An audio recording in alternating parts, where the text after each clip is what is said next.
salam jumpa sahabat Jawa Timur. Beragam informasi terupdate seputar Jawa Timur akan kami sajikan di Jatim News Today edisi Kamis 23 Desember 2021. Jatim News Today juga disiarkan serentak di Suara Sidoarjo, Suara Gresik, Suara Madiun, Persada Blitar, RGR Tulungagung, Mahardika Bondowoso, dan Ralita Pamekasan. Bersama saya Isna Safira, berikut Jatim News Today selengkapnya.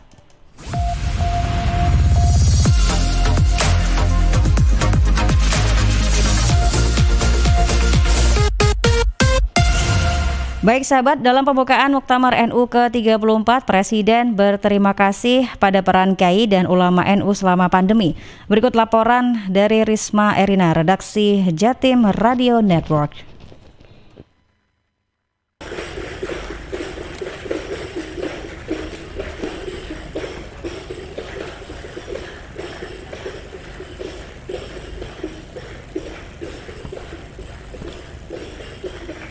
Bertempat di Pondok Pesantren Darus Saadah, Lampung Tengah pada Rabu 22 Desember, Muktamar NU ke-34 tahun 2021 resmi dibuka oleh Joko Widodo, Presiden RI. Nahdlatul Ulama Kemandirian dalam berkhidmat untuk peradaban dunia telah resmi dibuka. Muktamar ke-34 NU ini digelar selama 2 hari, 22 hingga 23 Desember 2021. Dihadiri oleh seluruh perwakilan pengurus wilayah NU dan perwakilan organisasi yang berada di wilayah NU. Pembukaan Muktamar dimulai dengan sambutan Kiai Said Agil Siroj, Ketua PBNU, yang kemudian dengan laporan Ketua Panitia Muktamar. Ada Wakil Ketua DPR RI, tetangga saya, Mas Muhaimin. Joko Widodo, Presiden RI, yang hadir bersama Kiai Ma'ruf Amin, Wakil Presiden, dalam sambutannya mengatakan sangat mengapresiasi peran Kiai dan ulama NU, terutama dalam masa pandemi. Bismillahirrahmanirrahim. Pertama-tama, atas nama pemerintah, atas nama masyarakat, atas nama negara, saya menyampaikan terima kasih dan penghargaan yang tinggi kepada Nahdlatul Ulama yang telah membantu pemerintah dalam menenangkan umat, menenangkan masyarakat dalam masa pandemi ini. Yang kedua juga terima kasih untuk Nahdlatul Ulama yang juga telah mengajak masyarakat untuk mentaati protokol kesehatan dan mengajak masyarakat untuk berbondong-bondong ikut dalam program vaksinasi. Ini saya rasakan betul betapa ajakan para kiai, ajakan para ulama betul-betul berdampak pada meningkatnya keinginan masyarakat untuk ikut vaksinasi. Dari Lampung Tengah, Risma Erina mengabarkan untuk Jatim News Today. Ya, terima kasih rekan Risma Erina dari redaksi Jatim Radio Network terkait informasi kehadiran Presiden di pembukaan Muktamar NU ke-34. Selanjutnya sahabat, kita beralih ke informasi untuk pemantauan selama Nataru. Polda Jatim siagakan 221 pos pengamanan. Berikut laporan dari Ilham Dianta, Suara Sidoarjo. Bertempat di Gedung Mahameru Mapolda Jatim, Forkopimda Jatim menggelar rapat operasi Lilin Semeru 2021. Rapat pembahasan penanganan perayaan Natal dan Tahun Baru ini dipimpin langsung oleh Kapolda Jatim Irjen Polisi Niko Afinta. Dalam pembahasannya, operasi Lilin Semeru nantinya akan menerjunkan 17.296 personil gabungan dari unsur TNI Polri serta Pemda jajaran. Seluruh personil nantinya akan disebar dalam pos pengamanan hingga patroli pengetatan kawasan yang berpotensi tinggi menyebabkan kerumunan seperti lokasi wisata, mal, dan lokasi publik lainnya. Polda Jatim sendiri membentuk 221 pos yang terdiri dari 162 pos PAM, 52 pos pelayanan, serta 7 pos area yang tersebar perbatasan kota kabupaten hingga batas provinsi. Seluruh pos tersebut nantinya akan aktif memantau mobilitas masyarakat dan berada di jalur pantura, jalur tol, serta jalur arteri. Menindaklanjuti implementasi Inmendagri nomor 66 tahun 2021 tentang penanggulangan COVID-19, Forkopimda Jatim juga akan menutup kawasan alun-alun di setiap kota agar tidak terjadi ledakan penyebaran COVID-19.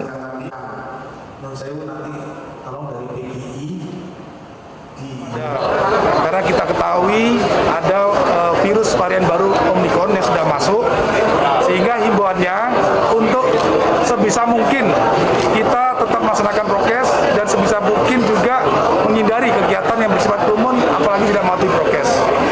Dan yang paling utama, kita tidak bisa berhasil kalau tidak ada dukungan dari masyarakat untuk dapat melaksanakan hal tersebut.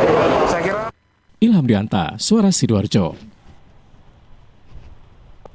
Ya, terima kasih rekan Ilham Dianta dari Suara Sidoarjo terkait informasi pemantauan selama Nataru dari Polda Jatim.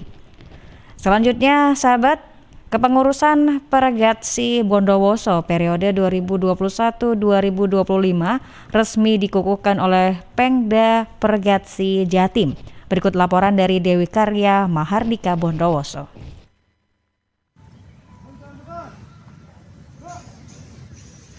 Bertempat di Stadion Magenda Bondowoso, kepengurusan Persatuan Gateball Seluruh Indonesia atau Pergatsi Bondowoso untuk periode 2021 sampai 2025 resmi dilantik dan dikukuhkan. Pelantikan dan pengukuhan kepengurusan Pergatsi Bondowoso dilakukan langsung oleh Wahid Wahyudi, Ketua Umum Pergatsi Provinsi Jawa Timur, Jumat 17 Desember kemarin. Dalam sambutannya, Wahid Wahyudi, Ketua Pergatsi Jawa Timur, yang juga Kepala Dinas Pendidikan Provinsi Jawa Timur bilang, olahraga gateball termasuk baru di Indonesia, termasuk juga di Jawa Timur. Gateball itu masuk ke Indonesia tahun 2013. Jadi baru 8 tahun di Indonesia. Dan pengurus besar Persatuan Gateball Seluruh Indonesia adalah Bapak Basuki Hadi Mulyo, Menteri Pekerjaan Umum dan Perumahan Rakyat. Beliau juga menjabat untuk periode yang kedua seperti Pak Kukuh.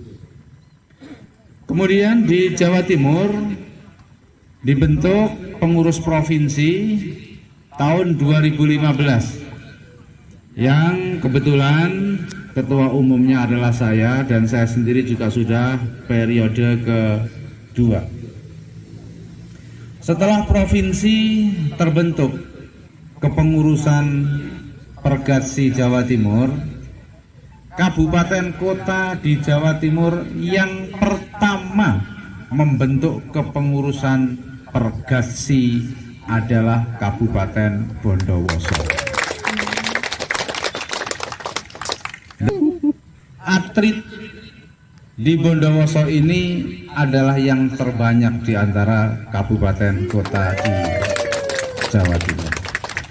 Dari Bondowoso, Dewi Karya Mahardika Bondowoso mengabarkan untuk Jatim News Today. Bondowoso nanti bisa mengharumkan nama Bondowoso lewat pertandingan gateball. Baik, terima kasih rekan Dewi Karya dari Mahardika Bondowoso terkait informasi kepengurusan Pergatsi Bondowoso periode 2021-2025 resmi dikukuhkan. Ke informasi selanjutnya, sahabat, guna memakmurkan masjid, Pemkab Sidoarjo tahun depan alokasikan dana hibah melalui DMI. Berikut laporan dari Panji Harto, Suara Sidoarjo. Daerah Dewan Masjid Indonesia (DMI) Kabupaten Sidoarjo gelar kegiatan pembinaan manajemen masjid dan musyawarah daerah (Musda) pada Sabtu pagi 18 Desember 2021 di Aula Kantor Kemenak Kabupaten Sidoarjo. Kegiatan dihadiri Wakil Bupati Sidoarjo, Ketua DPRD Sidoarjo, Ketua Pengurus Wilayah DMI Provinsi Jawa Timur, serta pengurus DMI Sidoarjo periode 2016-2021. Dijumpai sesudah berikan sambutan, Subandi, Wakil Bupati Sidoarjo mengatakan, Pemkab Sidoarjo akan alokasikan dana hibah bagi masjid-masjid di Kabupaten Sidoarjo. Mengenai besaran nominalnya tidak disinggung oleh orang nomor 2 di Kabupaten Sidoarjo tersebut. Terima kasih saudara-saudara sahabat media. Pada hari ini kita lagi ada musda Jadi kita mendorong gimana masyarakat masjid, kemakmuran masjid untuk kita bersama. Pada hari ini kita musda, alhamdulillah, masa musim pandemi, bahwa kita tidak lelah-lelah untuk berjuang, terutama kepada berjuang untuk umat, terutama memakmurkan terkait masalah masjid. Insya Allah mudah-mudahan dengan adanya musyawarah ini, jadilah nanti siapa yang jadi bisa kerjasama dengan pemerintah daerah untuk memakmurkan masjid yang ada di Kabupaten Sidoarjo. Alhamdulillah tadi juga kita sampaikan bahwa kita sebagai wakil bupati akan memberikan dorongan bahwa Provinsi Jawa Timur memberikan hibah. Insya Allah Sidoarjo juga seperti itu. Karena saya kepingin kemakmuran masjid ini bukan hanya dari takmir saja, peserta pemerintah daerah juga akan ikut berperan serta arah ke sana. Sementara itu, Amir Solehudin, Kepala Kemenak Kabupaten Sidoarjo, mengapresiasi keinginan Pemkab Sidoarjo yang akan berikan hibah. Hal ini tentunya bertujuan untuk memakmurkan masjid. Ada peningkatan kinerja daripada pengurus DMI Kabupaten Sidoarjo, sehingga masjid-masjid Kabupaten Sidoarjo itu merasa ada yang membantu untuk memenuhi kebutuhannya. Jadi harapan kami ya ada komunikasi yang baik dengan Kementerian Agama, karena memang ya kami yang sebagai pembina. Kemudian ada komunikasi yang efektif dengan Pemkab, sehingga kita juga akan dapat bantuan baik anggaran kegiatan maupun kesejahteraan bagi imam, marbot terutama yang penting gitu ya. Syukur kalau bisa muadzin. Sahabat, selama ini hibah untuk masjid-masjid di Kabupaten Sidoarjo diberikan oleh Pemprov Jawa Timur sebesar 300 juta rupiah per tahun. Dari jumlah itu dibagikan kepada satu imam pada satu masjid senilai 2 juta rupiah per tahun. Demikian Panji Harto, Suara Sidoarjo. Terima kasih rekan Panji Harto dari Suara Sidoarjo. Terkait informasi guna memakmurkan masjid, Pemkab Sidoarjo tahun depan alokasikan dana hibah melalui DMI. Kita beralih ke Madiun, sahabat. Pemkot Madiun gelar apel peringatan Hari Ibu. Berikut laporan dari Amanda Deka, Suara Madiun. Peringatan Hari Ibu di Kota Pendekar tak hanya sekedar acara seremonial. Suasana cukup berbeda. Tampak pada peringatan Hari Ibu yang jatuh setiap tanggal 22 Desember tersebut dengan pelaksanaan apel di kawasan Ngrowobening Edu Park. Wali Kota Madiun Maidi menyebut peringatan Hari Ibu harus digunakan sebagai momentum untuk menghargai jasa para ibu yang tentunya telah dengan tulus ikhlas merawat dan mendidik generasi penerus bangsa. Menurut orang nomor 1 di Kota Pendekar itu, ibu merupakan sosok yang harus menjadi panutan.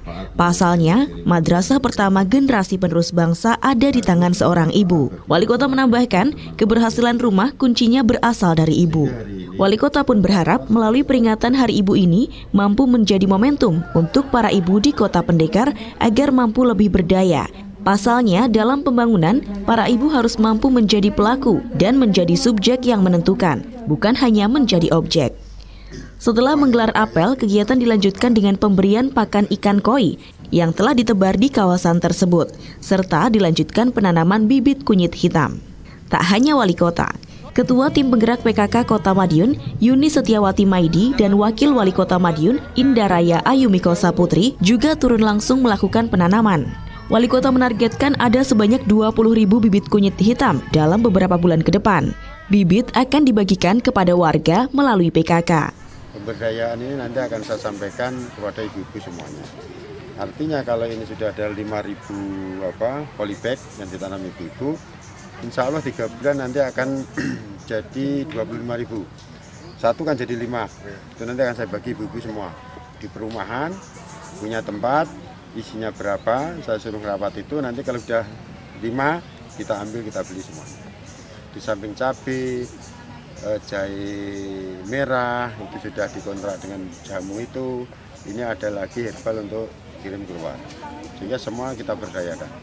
Jadi jangan sampai ulang tahun Hari Ibu itu hanya di gedung, selesai makan selesai, bukan. Harus ada pemberdayaan berkelanjutan. Dalam kesempatan yang sama, Ketua Tim Penggerak PKK Yuni Setiawati Maidi mengatakan, meskipun peringatan Hari Ibu digelar dengan sederhana, namun harus tetap penuh makna. Dengan melakukan penanaman kunyit hitam yang kaya manfaat ini, harapannya para ibu bisa melakukan pemberdayaan sendiri di lingkungan masing-masing. Luar biasa, harapan saya selaku Ketua Tim Penggerak PKK Ayo bersama-sama kaum perempuan yang ada di Kota Madiun ini tangguh, hebat, ya, kuat sehingga Indonesia tetap maju. Amanda, Deka, Suara Madiun. Terima kasih rekan Amanda, Deka dari Suara Madiun terkait informasi Pemkot Madiun gelar apel peringatan Hari Ibu. Selanjutnya masih terkait Hari Ibu, momentum Hari Ibu Bupati Blitar berkunjung ke Panti Jompo dan salurkan bantuan. Berikut laporan dari Risma Irina dan Ari Kusuma, Persada Kabupaten Blitar. Pada momentum Hari Ibu tahun 2021, Bupati Blitar Rini Syarifah berkunjung ke Panti Jompo Gria Sakinah, Desa Wonorejo, Kecamatan Talun, pada Rabu 22 Desember 2021. Selain itu, Bupati juga menyalurkan bantuan kepada penghuni panti. Mak Rini mengatakan peringatan Hari Ibu harus bisa dijadikan agen perubahan bagi kaum ibu-ibu atau emak-emak untuk berbenah menjadi lebih baik dan bisa ditunjukkan kepada dunia bahwa ibu-ibu bisa. Yuk masyarakat Kabupaten Blitar, terutama ibu-ibu, emak-emak, kita harus kuat, kita tunjukkan kepada dunia bahwa kita bisa. Kita ini tidak ada kesetaraan gender ya, jadi semua sama, kita akan berjuang sama-sama untuk memastikan bagaimana Blitar ini lebih baik, lebih sejahtera. Dalam kesempatan ini, Mak Rini secara langsung mendatangi Panti Jompo Gria Sakinah Talun untuk memastikan kondisi kesehatan mereka dan memberikan bantuan berupa paket sembako dan selimut. Ia berharap adanya kunjungan ini dapat dijadikan semangat bagi para lanjut usia dan membantu mencukupi kebutuhan gizi di Panti Jompo Gria Sakinah. Mak Rini berpesan kepada seluruh masyarakat agar menjaga orang tuanya dengan baik. Jangan sampai diterlantarkan karena mereka sebenarnya membutuhkan sentuhan dari buah hatinya. Dari Blitar, Ari Kusuma mengabarkan. Baik, terima kasih rekan Risma Irina dan Ari Kusuma dari Persada Kabupaten Blitar terkait momentum Hari Ibu. Bupati Blitar berkunjung ke Panti Jompo dan salurkan bantuan. Untuk selanjutnya, sahabat, Tiru Budaya Gresik Cangkrok, UPT SMP Negeri 17 Gresik launching Cafe Ilmu. Berikut laporan dari Putri Rizkiana, Suara Gresik. Budaya cangkruk yang melekat di Kabupaten Gresik membuat UPT SMP Negeri 17 Gresik membuat ide yang inovatif. Launching Cafe Ilmu di UPT SMP Negeri 17 Gresik dihadiri oleh Kepala Dinas Pendidikan Haryanto dan Komite Sekolah Bapak Kamit.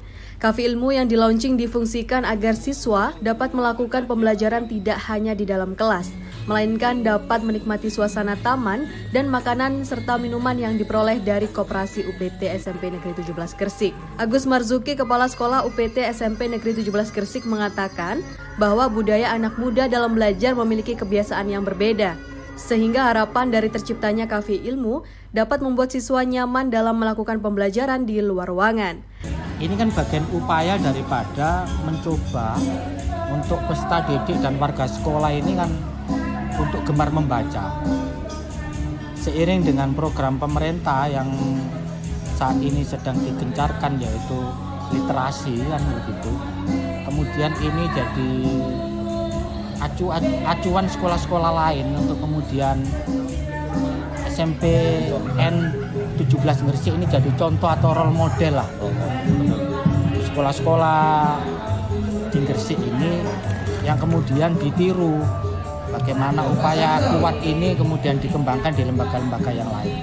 Haryanto, Kepala Dinas Pendidikan, sangat mendukung terciptanya Cafe Ilmu yang dapat menunjang pembelajaran siswa serta menghimbau agar UPT SMP Negeri 17 Gresik dapat meningkatkan soft skill agar dapat mengembangkan bakat dan minat siswa.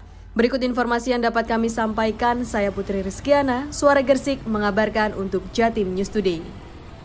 Baik, terima kasih rekan Putri Rizkiana dari Suara Gresik atas informasi Tiru Budaya Gresik Cangkruk, UPT SMP Negeri 17 Gresik launching Cafe Ilmu. Sebagai penutup sahabat, informasi Bupati minta pedagang bisa merawat dan mengoptimalkan pasar hewan terpadu Tulungagung yang baru saja diresmikan.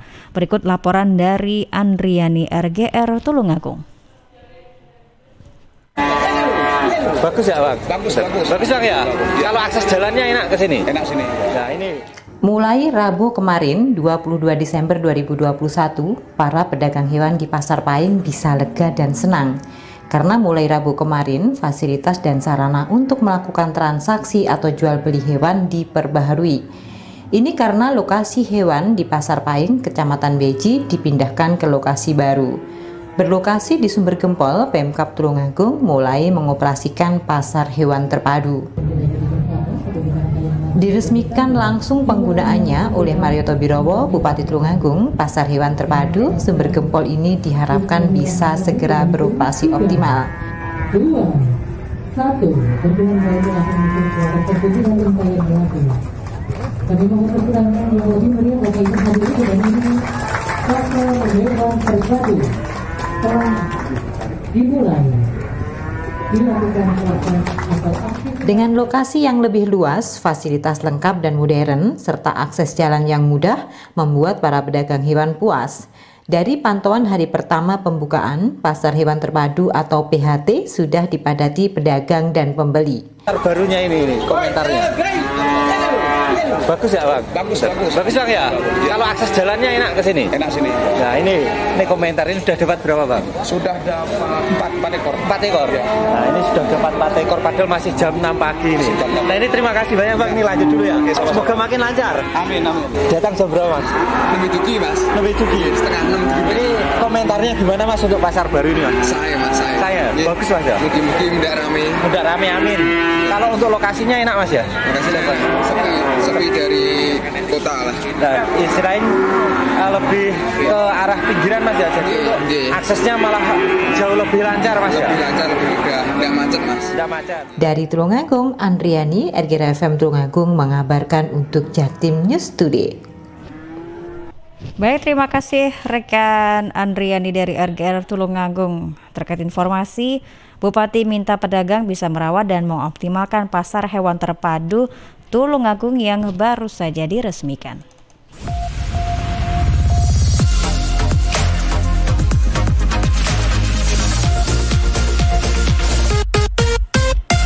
Baik sahabat, informasi tadi sekaligus menutup jumpa kita di Jatim News Today edisi 23 Desember 2021. Terima kasih kepada Suara Gresik, Suara Madiun, Persada Blitar, RGR Tulungagung, Mahardika Bondowoso, dan Ralita Pamekasan. Saya Isna Safira pamit, terima kasih, sampai jumpa.